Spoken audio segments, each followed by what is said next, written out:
In 1999, the US retired the SR-71 Blackbird, the fastest spy jet ever built. From then until 2025, America had no aircraft that could outrun modern missiles. The advantage of speed was lost. Now, a new project is said to bring that edge back. It is called the SR-72 Darkstar.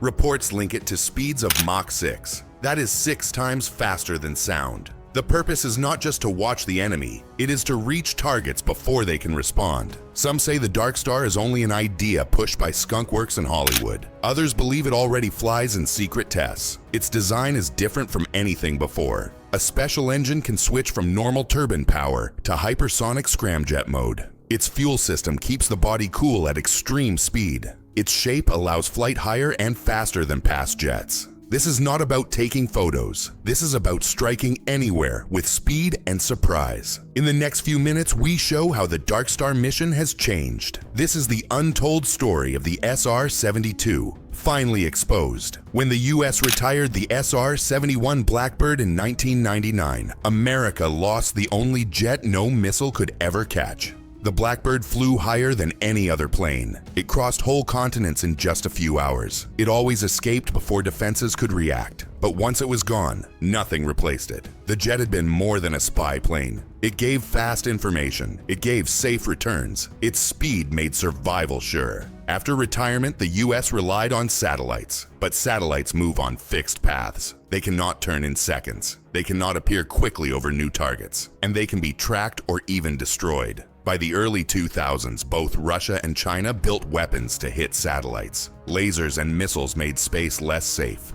At the same time, no fast jet filled the gap. This was not just about spying. It became about staying alive against modern defenses. New radars, long-range missiles, and layered systems blocked large areas from US forces. Even stealth planes could be trapped. Only extreme speed could break through. For more than 10 years, the US had no answer. The gap grew larger as other nations built stronger weapons. Choices for US leaders shrank. The need for a new fast plane became urgent. The question was clear: who would build it? Who would dare go beyond the Blackbird?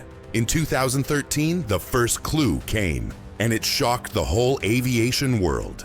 In 2013, Lockheed Martin stunned the world by admitting it was working on the SR-72. The news came quietly, almost hidden in a press statement. But it spread fast through the aviation community. For many, it felt like the Blackbird was being reborn. The company described a jet that could reach Mach 6. That is 6 times the speed of sound, far beyond any fighter or bomber in service. The key was a special engine called a turbine-based combined cycle, or TBCC. This design could work like a normal turbine at low speeds, then switch to scramjet mode as the jet accelerated. It meant one aircraft could take off from a normal runway, then climb into hypersonic flight without rockets. The media quickly gave it a name, the Son of Blackbird. But Lockheed's pitch went further. The SR-71 had been built only for spying. The SR-72 would spy and strike. That shift made it far more dangerous. A jet this fast could gather data in minutes, then deliver a strike before defenses could respond. Still, the doubts were real. Could an engine like that actually be built? Could materials survive the heat of Mach 6? No one outside Lockheed had seen a working prototype. The announcement raised as many questions as it answered. It proved that the idea existed, but could the technology exist too? That was the challenge. The entire project depended on a power plant unlike anything in service. The next question was clear. What engine could possibly take a jet from the runway all the way to Mach 6? The SR-72 promise depended on an engine that could change in midair. This was called a turbine-based combined cycle, or TBCC. At takeoff, it worked like a normal jet turbine. It pushed the plane down the runway and lifted it into the sky. But at high speed, the turbine could not keep up. So the engine had to change into a scramjet. A scramjet uses the plane's own forward motion to compress air instead of heavy machinery. That switch was the key. One system for slow flight, another for hypersonic cruise. It sounded impossible. Yet in 2014, at NASA's Glenn Research Center, engineers proved it could work. Together with Aerojet Rocketdyne, they built and tested a working design. For the first time, the TBCC was real, not just theory. To explain it simply, imagine your car engine turning into a rocket while driving at highway speed. That was the leap the SR-72 would need to make. What had once been science fiction became practical engineering. Still, a design on paper is not enough. It must be built with real materials. It must survive extreme heat and crushing forces. Hypersonic flight pushes metal, fuel, and structure to breaking point, and even the best engine is useless without an airframe to carry it. The SR-72's body had to handle stresses no aircraft had ever faced. The challenge moved from engine labs to digital factories. What new tools could turn this concept into a working frame? What digital leap unlocked the Darkstar's body? In 2018, Skunkworks shocked aviation when executive Jack O'Banion said the SR-72 was possible only because of new digital tools. He stated directly, "This plane could not have been built 5 years ago." The reason was advanced digital manufacturing. Older methods could not shape or cool hypersonic structures. Traditional factories could not handle the stresses of Mach 6 flight, but digital design and 3D printing changed the game. Engineers could now build complex cooling channels directly into the wings. Fuel could move through those channels, absorbing heat and keeping the body from melting. This made hypersonic frames real, not just theory. Before, engineers relied on sketches and models. Now they could simulate every part on a computer, then print it with exact detail. It meant faster testing, fewer mistakes, and real-world prototypes that could survive extreme flight. For many in the aerospace community, O'Banion's statement was the proof they had waited for. The SR-72 was not just concept art anymore, it was buildable. Still, most of the project stayed in classified files. Images were limited, public knowledge was thin, but then something unexpected blurred the lines between secrecy and exposure. In 2022, Hollywood placed the Darkstar on the biggest screens in the world. For the first time, millions saw a hypersonic jet that looked too real to dismiss. The next question was obvious. What blockbuster revealed the Darkstar to the public? In 2022, Top Gun. Maverick shocked audiences worldwide by showing a jet called Darkstar. The scene was fast and loud, but what caught attention was the design itself. The aircraft looked too advanced to be only a movie prop. Crowds thought it was pure Hollywood fiction, but even China took it seriously. Reports said Chinese satellites were re-angled over the Nevada desert to capture images of the Darkstar film set. That reaction raised questions. Why would a foreign power study a movie set unless something real was hidden inside it? The answer came from the credits. Lockheed Martin's Skunkworks had worked directly with the filmmakers. They co-designed the fictional jet, using real concepts from the SR-72 program. Every line, curve, and intake was based on real aerodynamics. It was not just imagination, it was a blueprint in disguise. For many, this blurred the wall between fiction and reality. Moviegoers thought they were watching a story. Experts saw an early preview of a classified program. The message was clear. Fiction was only a mask. The SR-72 was closer to reality than anyone had guessed. But here is the twist. While the world debated a movie scene, real projects were advancing. Behind closed doors, Washington was moving faster than Hollywood could script. And by 2025, new steps were already being prepared. The next question was unavoidable. What was Washington secretly preparing in 2025? By 2025, the United States treated hypersonic weapons as the difference between victory and defeat. The focus was no longer only on stealth or range, it was on pure speed. Programs multiplied across the Pentagon. The HACM hypersonic cruise missile became a top priority. It promised to fly at several times the speed of sound, striking before defenses could lock on. At the same time, DARPA tested designs for larger hypersonic aircraft. Reports confirmed that DARPA's Aerospace Projects Office was shaping prototypes for future bombers. These were not spy planes. They were strike platforms built to enter defended airspace, hit targets, and exit before any missile response. The doctrine was clear. Speed meant survival. It was not just about finding targets. It was about destroying them within minutes. The SR-72 Darkstar fit this doctrine perfectly. It could spy, strike, and escape at speeds no rival could match. What once looked like a futuristic luxury was now essential. This was no longer a concept to debate. It was the centerpiece of American strategy. But the biggest question remained. Was the Darkstar still just rumor? Or had real hardware already been built? Hints, leaks, and official silence created a fog of uncertainty. Some swore test flights had already taken place in secret. Others claimed the program was only paper studies. The line between fact and rumor blurred more every year. The stage was set for one final question. What is truth? What is rumor?